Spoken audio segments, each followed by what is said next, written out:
என்னுடைய தத்துவம் யாரோட இணையும்? நீங்க வாக்கு காசு கொடுப்பீல இல்லையா? கேட்கறது கொடுப்பீங்க, நான் கொடுக்க மாட்டேன். நீங்க என்ன சொல்லுவீங்க? இலவசம் அறிவிப்பீங்களா இல்லையா? அறிவிப்பீங்க. நான் இலவசத்தை ஒழிப்பேன். உங்களுக்கு வித்தியாசம் புரியுதா? நீங்க உங்களுக்கு எனக்கு 1000 கிலோமீட்டருக்கு மேல இருக்கு தூரம். நீங்க பெரியார் இல்லாம இங்க ஒண்ணு இல்லைங்க. எங்களுக்கு பெரியாரால ஒண்ணும் இல்லைங்க. பெரியார் மண்ணுமிங்க, எங்களுக்கு பெரியாரே ஒரு மண்ணு தான். கோட்பாடுல மாறுபாடு இருக்கு. பெரியாருக்கு திராவிடங்களுக்கு தமிழ் ஒரு சனியன், தமிழை ஒழிக்கணும், தமிழ் படிச்சா வேலை கிடைக்காது, தமிழ் படிச்சா முன்னேற முடியாதும்பா. தமிழ் எங்களுக்கு வேலையும் சோறும் இல்லை, எங்களுக்கு உயிருங்கிறது எங்க கோட்பாடு, எங்க அடையாளம்ங்கிறது, எங்க முகம்ங்கிறது, எங்க முகவரிங்கிறது, எங்க உயிருங்கிறது எங்க கோட்பாடு. எவ்வளவு தூரம் இருக்கு பாருங்க. ஒவ்வொன்னா அப்படி 4 மணி நேரம் 5 மணி நேரம் ஒப்பிட்டு பேசலாம்.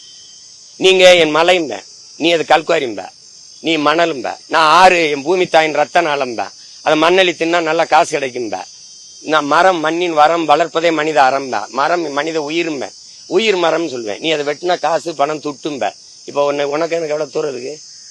நீ சாமியை பத்தி பேசிட்டு வருவேன் ஒரு கூட்டம், நான் பூமியை பத்தி பேசிட்டு இருப்பேன். நீ சாமியை காப்பாத்த போராடுவேன், நான் பூமியை காப்பாத்த போராடுவேன். எனக்கு கும்பிட லட்சம் சாமி இருக்கு, வாழ ஒரே ஒரு பூமி தான் இருக்குங்கிறது எங்க கோட்பாடு. எவ்வளவு மாறுபடுது பாருங்க. உங்களுக்கு தமிழை ஒழிக்கணும், அப்பதான் தமிழன் அழிக்க முடியும். எங்களுக்கு தமிழ் மீட்சி வரணும், அப்பதான் தமிழன் எழுச்சி வருவான். தமிழை எழுச்சி விட்டா தான் தமிழனுக்கு அரசியல் பிறகு அதிகாரம் வரும், பாதுகாப்பா வாழுவான். இது எங்க கோட்பாடு. அப்ப எவ்வளவு தூரம் இருக்கு? யாரோட சேரலாம்? நான் காசு கொடுக்காம மக்கள் கொடுவாங்க, காசு கொடுக்கல உங்க குடும்பத்தாரே முன்னாடி உட்கார மாட்டாங்க.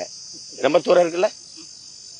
நீ ரோடுல ஷோ நடத்துவ, ரோடு ஷோ, ரோட்ல திரிவேன். நான் நாட்டுக்குள்ள ஊருக்குள்ள திரிவேன், மக்களோட மக்களா போய் நிற்பேன். கண்ணீரோட நிக்கிற மக்கள்கிட்ட, கவலையை சொல்ற மனு கொடுத்து முறையிடுற மக்கள்கிட்ட, கண்ணீரும் கவலைமா கதற மக்கள்கிட்ட பொறுமையா கையிட்டு நின்று கேட்க இந்த மண்ணில் ஒரு தலைவர் இருக்காங்க. காலம் வரும், காலம் வரும். இவங்களுக்கு இவர்களை நம்புறாங்க, நான் எல்லாம் அல்லாஹ்வை நம்புறேன். அப்புறம் நான் என்ன பண்ண முடியும்? செய்திகளை உடனுக்குடனும் துல்லியமாகவும் தெரிந்து கொள்ள சப்ஸ்கிரைப் பண்ணுங்க.